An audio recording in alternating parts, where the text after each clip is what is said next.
नमस्कार, मी श्वेता भालेकर परब. मतदार आणि मताधिकार या विशेष कार्यक्रमामध्ये सर्वांचं मनापासून स्वागत. येणारं वर्ष निवडणुकांचं आहे आणि निवडणुका म्हटल्या की सगळ्यात महत्त्वाच्या असतात त्या मतदार याद्या. याच मतदार याद्यांशी संबंधित नोंदणी, तपशिलांमधल्या दुरुस्त्या आणि मतदारांच्या जबाबदाऱ्या याविषयी आज आपण बोलणार आहोत. महत्त्वाचं म्हणजे त्या संदर्भात निवडणूक आयोगाच्या वतीनं विशेष संक्षिप्त पुनरीक्षण कार्यक्रम 2024 हा सध्या सुरू आहे. त्याविषयी सविस्तर माहिती देण्यासाठी आपल्यासोबत आपल्या स्टुडिओमध्ये आहेत राज्याचे मुख्य निवडणूक अधिकारी श्रीकांत देशपांडे. नमस्कार सर. नमस्कार. कार्यक्रमामध्ये आपलं मनापासून स्वागत. धन्यवाद. कार्यक्रमाला आपल्याला सुरुवात करायची आहे, पण त्याआधी आपण सरांची ओळख करून घेणार आहोत. श्रीकांत देशपांडे हे भारतीय प्रशासकीय सेवेच्या महाराष्ट्र केडरच्या 1991च्या तुकडीचे अधिकारी आहेत. फेब्रुवारी 2019 मध्ये त्यांनी राज्याचे मुख्य निवडणूक अधिकारी म्हणून कार्यभार स्वीकारला. यासोबतच ते राज्याचे अपर मुख्य सचिव सुद्धा आहेत. आपल्या प्रशासकीय कारकिर्दीच्या पलीकडे त्यांनी अशांततेच्या अधीन नागरी युद्धाच्या पार्श्वभूमीवर अफगाणिस्तान आणि दक्षिण सुदान प्रजासत्ताक मधील संयुक्त राष्ट्र मिशनमध्ये आंतरराष्ट्रीय नागरी सेवक म्हणून सुद्धा काम केलेलं आहे. तर चला सुरुवात करूया आपल्या आजच्या कार्यक्रमाला, मतदार आणि मताधिकार या कार्यक्रमाला. सर, सुरुवातीला सगळ्यात महत्त्वाचं म्हणजे आपण म्हणतोय आता पुढचं येणारं जे वर्ष आहे ते निवडणुकांचं असणार आहे आणि मग साहजिकच मतदार राजा जागृत होणार आणि त्याला मतदान करायचं असणार. पण या सगळ्या प्रोसेसमध्ये एक महत्त्वाचा मुद्दा असतो, तो म्हणजे आता सध्या आपला विभाग त्याचं काम सुरू केलेलं आहे मतदार याद्या अद्ययावतीकरणाचं, त्याचबरोबर शुद्धीकरणाचं. तर या सगळ्यांमध्ये लोकशाहीचं महत्त्व बिंबवणं गरजेचं आहे. प्रत्येक मतदारांना मतदान करण्याचं गरजेचं आहे. मग त्याचबरोबरीने या मतदार याद्या ज्या तुम्ही आता अपग्रेड करतायत त्या का महत्त्वाच्या आहेत त्याविषयी सोप्या शब्दात सांगाल? मला वाटतं तुम्ही फार महत्त्वाचा मुद्दा सांगितला की लोकशाहीमध्ये सर्वसमावेशकता आणि सहभाग हे फार महत्त्वाचे आहेत आणि लोकशाहीचा ढाचा जिवंत ठेवण्याचं काम ह्या निवडणुका करतात. आणि ह्या निवडणुकीचा जो गाभा आहे तो म्हणजे मतदार याद्या.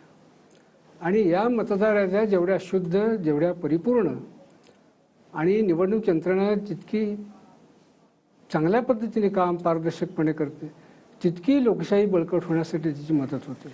आणि म्हणून मतदार याद्या ह्या संबंध प्रक्रियेमध्ये केंद्रीभूत आहेत. तुम्ही सांगितलं की ह्याचं अद्ययावतीकरण होत आहे.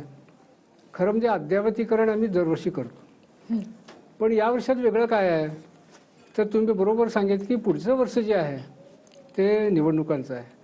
लोकसभेच्या निवडणुका, त्याच्यानंतर विधानसभेच्या, आणि या निवडणुका पुढच्या वर्षाची होणार आहेत. त्याची अगोदरचं हे अद्ययावतीकरण हे त्या दृष्टीने महत्त्वाचं आहे.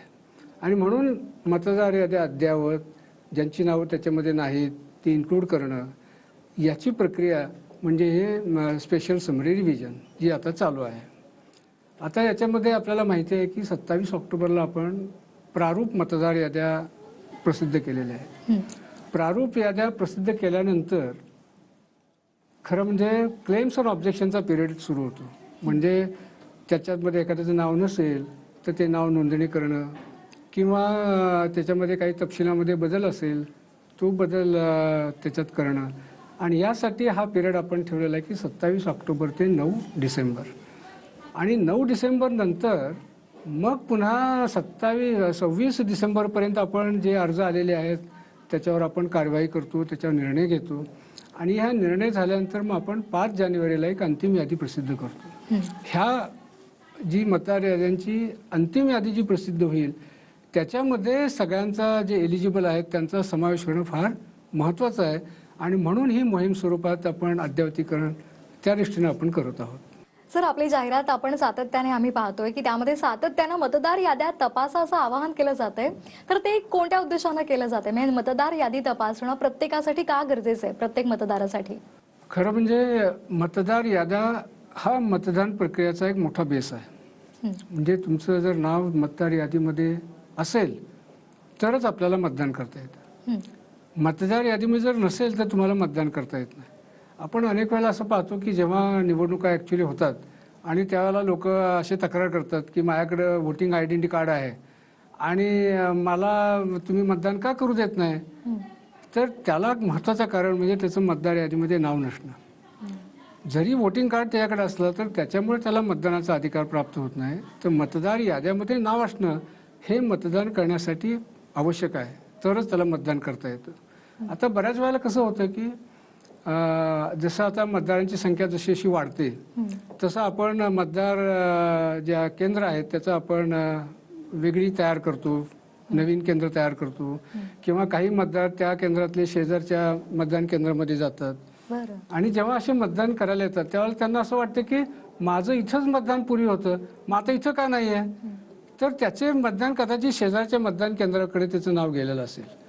आणि म्हणून आपलं नाव तपासणं गरजेचं आहे आणि ते कुठल्या मतदान केंद्रामध्ये त्याचं नाव आहे हे तपशील घेणं महत्त्वाचं आहे. म्हणजे ऐन वेळेला असं काही गोंधळ होणार नाही.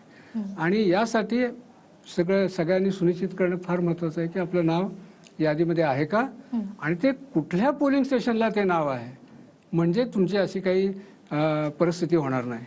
सर, मी आता मतदार यादी तपासली आणि त्यामध्ये माझं नाव नसेल किंवा नाव असेल पण मला पत्ता बदलायचा आहे किंवा मी आता दुसऱ्या ठिकाणी राहायला गेले आणि त्यामुळे मला काहीतरी त्याच्यामध्ये बदल करायचा आहे, तर त्यासाठी सोपी पद्धत काय असेल? कुठे मला या सगळ्या गोष्टी करता येतील?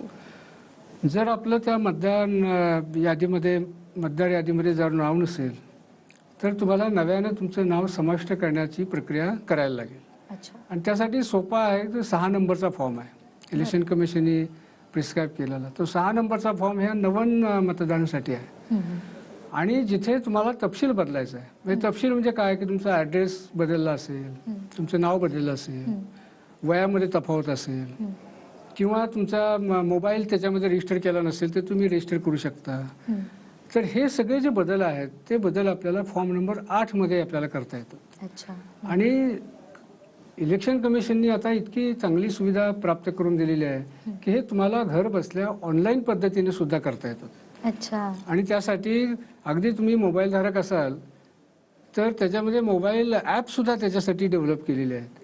आणि वोटर्स हेल्पलाईन ॲप हे त्या ॲपचं नाव आहे. ते जर तुम्ही तुमच्या मोबाईलवर डाउनलोड केलं आणि त्याच्यामध्ये तुमचा एक अकाउंट काढला, जसं आपण ईमेलचं अकाउंट काढतो तसं, तर तुम्ही 6 नंबरचा फॉर्म भरू शकता, 8 नंबरचा फॉर्म भरू शकता आणि जे काही बदल आहेत ते सुद्धा त्याच्यामध्ये करू शकता. तर ही सोपी पद्धत इलेक्शन कमिशनने दिलेली आहे. आणि दुसरी एक आहे की इलेक्शन कमिशनचं एक वोटर पोर्टल आहे, voters.eci.gov.in. अच्छा. याला जरी आपण या संकेतस्थळावर जर गेलो तर तिथे सुद्धा आपल्याला ह्या सुविधा सगळ्या प्राप्त आहेत.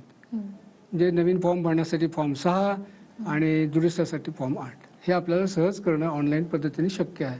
जर तुम्हाला ऑनलाईन सुविधा म्हणजे इश्यू असेल, प्रॉब्लेम असेल, तरी ऑफलाईन सुद्धा तुम्हाला करता येतं. म्हणजे आमच्या सीओ वेबसाईटवर हे 6 नंबरचे फॉर्म आणि 8 नंबरचे फॉर्म्स उपलब्ध आहेत. ते तुम्ही डाउनलोड करा, ते प्रिंट घ्या त्याचे, किंवा आमचे जे मतदार नोंदणी अधिकारी असतात त्यांच्याकडे सुद्धा हा फॉर्म उपलब्ध असतो. तो फॉर्म तुम्ही घेऊ शकता. आणि सगळ्यात महत्त्वाचं म्हणजे आम्ही येत्या शनिवारी रविवारी म्हणजे 25 आणि 26 नोव्हेंबरला प्रत्येक महाराष्ट्रामधल्या प्रत्येक पोलिंग स्टेशनवर आमचा केंद्रस्तरीय अधिकारी असेल, BLO, तर तो उपलब्ध असणार 2 दिवस. त्यावेळेला तिथं तुम्ही जाऊ शकता आणि तिथं फिजिकली फॉर्म भरू शकता किंवा तिथं सुद्धा ऑनलाईन फॉर्म भरू शकता. म्हणजे इतके मार्ग तुम्हाला 6 नंबरचा फॉर्म भरायला किंवा काही दुरुस्त्या करायला उपलब्ध आहेत. अगदी. त्यामुळे ह्या सगळ्या गोष्टी करायला तुम्हाला वेळ लागणार नाहीये, फक्त तुम्हाला त्यांच्यापर्यंत पोहोचायचं आणि आपलं काम करून घ्यायचंय. बरोबर. सर, आणखी एक महत्त्वाचा मुद्दा, जर आपण आता शहरी भागाचा जर विचार केला तर शहरी भागामध्ये जास्तीत जास्त मतदार कार्ड काढली जातात, पण त्यानंतर जो घोळ होतो की बिल्डिंगच नाही आहे त्यामध्ये किंवा मग अमक्या ठिकाणी माझं नावच नाही, असे घोळ होतात. तर मग अशा लोकांसाठी काय मार्गदर्शन कराल की मी जर आता शहरातली आहे आणि जर असं होत असेल की माझ्या इमारतीचं नाव वेगळं आहे, त्या ठिकाणी माझं नाव नाहीये किंवा माझं नावच बदललेलं आहे, तर मग अशी जर तक्रार असेल तर त्यासाठी मग कुणाशी संपर्क साधायचा? खरं म्हणजे अर्बन एरियामध्ये हा मोठा चॅलेंज आहे आणि ज्याला आपण अर्बन आपत्ती म्हणतो. उदासीनता आपल्याला शहरी भागात बघायला मिळते आणि बऱ्याच वेळेला नाव नोंदणीमध्ये सुद्धा ते भाग घेत नाहीत किंवा आपलं नाव आहे की नाही हे सुद्धा तपासलं जात नाही बऱ्याच वेळेला. आणि जेव्हा निवडणूक येते त्याच वेळेला ते असे विषय घेऊन पुढे येतात. मला वाटतं आमचे BLO जेव्हा अर्बन एरियामध्ये आम्ही मोहीम घेतली होती की घरोघरी BLO, म्हणजे आम्ही BLO आमचा प्रत्येक घरामध्ये भेट घेतली आणि त्याच्यामध्ये तो मतदार आहे की नाही किंवा तो मयत असेल तर त्याचं डिलिशन करणं किंवा त्याच्या कायमस्वरूपी सोडून गेलाय त्याच्यामध्ये हे करणं किंवा त्या घरामध्ये नवीन मतदार आहेत तर त्याच्याकडनं फॉर्म भरून घेणं, ही प्रक्रिया आम्ही संबंध महाराष्ट्रभर केली. आणि इथे मला ची प्रक्रिया त्यांना फॉलो करावी लागते, त्यासाठी कुठल्या प्रकारची कागदपत्रांची पूर्तता करावी लागते? याला जसं मागाशी सांगितलं की नवीन मतदारांसाठी आपण 6 नंबरचा फॉर्म प्रिस्क्राईब केलेला आहे आणि तो सुद्धा ऑनलाईन आपल्याला भरता येतो, अगदी मोबाईलवर सुद्धा भरता येतो. तर त्यासाठी हेच ॲप आपल्याला वापरता येतं, वोटर्स हेल्पलाईन ॲप. त्याच्या मदतीने आपल्याला भरता येतं. आणि त्याच्यासाठी 2 महत्त्वाचे कागदपत्र आपल्याला लागतात. पहिलं म्हणजे तुमचं वय 18 आहे पूर्ण ते दाखवणारं, म्हणजे तुमचं वयाचा दाखला काहीतरी. आणि दुसरं तुम्ही जिथे राहता त्या निवासाचा पत्ता. असे 2 तुम्हाला पुरावे लागतात. आणि त्याच्यासाठी सुद्धा इलेक्शन कमिशनने अनेक ऑप्शन्स दिलेले आहेत.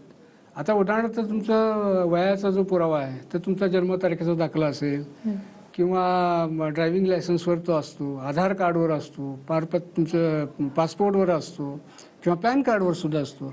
तर असे अनेक ऑप्शन त्याच्यामध्ये दिले आहेत, त्यातले तुम्ही निवडू शकता. पण समजा याच्यामध्ये कुठलंच त्याच्यात तुमच्याकडे उपलब्ध नाही आहे तरी तुम्हाला तुमच्याकडे जे असेल की ज्याच्यामध्ये तुमचं वय नमूद केलेलं आहे किंवा डेट ऑफ बर्थ लिहिलेलं आहे असं कुठलाही पुरावा तुम्ही त्याच्यामध्ये दाखल करू शकता. तसंच तुमचं निवासाचा पुरावा आहे, त्याच्यासाठी तुम्हाला पासपोर्ट आहे, आधार कार्ड आहे, त्याच्यानंतर तुमच्या युटिलिटीज ज्या आहेत, समजा पाण्याचं बिल आहे, नंतर तुमचं टेलिफोनचं बिल आहे, गॅसचं बिल आहे, त्याच्यावर सुद्धा पत्ता असतो. किंवा अगदी यापैकी कुठलंही तुमच्याकडे जर नसेल तरी एखाद्या पोस्टाने आलेलं पत्र सुद्धा तुम्हाला तुमचा पुरावा म्हणून आम्ही ग्राह्य धरतो. म्हणजे एखादं स्पीड पोस्टने तुम्हाला त्या पत्त्यावर आलेला आहे तर तो सुद्धा तुमच्या रहिवासाचा पुरावा धरला जातो. त्यामुळं त्याच्यामध्ये जर कुठले तुमचे डॉक्युमेंट तुमच्याकडे उपलब्ध नसेल तरी सुद्धा तुम्हाला इतर डॉक्युमेंट ज्याच्यामध्ये तुमचा पत्ता नमूद केलेला आहे असे सुद्धा आपल्याला त्याच्यामध्ये देता येतात. परंतु काही लोकांना असं की त्याचे कुठले डॉक्युमेंट्सच नाही आहेत. तर काही कॅटेगरीज आपल्याला आहेत, जसे बेगर आहेत, तृतीयपंथीय समाज आहे की त्याच्यामध्ये हे सगळे पळून आलेले असतात किंवा त्यांना नाकारलेलं असतं समाजाने आणि त्याच्याकडे कुठलीच कागदपत्र नसतात किंवा सेक्स वर्कर्स त्यांच्याकडे कागदपत्र नसतात.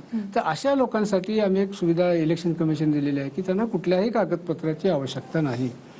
त्यांनी फक्त त्यांचं सेल्फ डिक्लेरेशन भरायचं आहे आणि त्या सेल्फ डिक्लेरेशनमध्ये लिहिलेलं असतं मी अमुक अमुक, माझं नाव, माझं वय अमुक अमुक आहे आणि माझा पत्ता खालीलप्रमाणे आहे. आणि मग त्या पत्त्यावर आमचा BLO भेट देतो आणि तो त्या ठिकाणी ती व्यक्ती राहते करण्याची खात्री करते आणि त्या आधारावर आपण त्याला मतदार म्हणून नोंद करून घेतो. सर, जाता जाता प्रत्येक मतदारानं मतदान कार्ड काढावं, मतदार नोंदणी करावी, यासाठी आपण काय आवाहन कराल?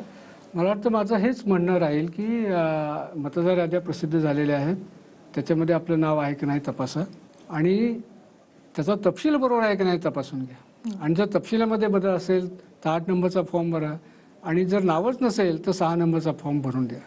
आणखी एक मला एक छोटंसं आवाहन करायचं आहे की जे विशेषतः दिव्यांग कॅटेगरीमध्ये येतात आणि दिव्यांग यांनी जर 8 नंबरचा फॉर्म वापरून चिन्हांकित केलं त्याचं दिव्यांगत्व तर इलेक्शन मशिनरीला डेटाबेसमध्ये माहिती असते की दिव्यांग लोक कोण आहेत.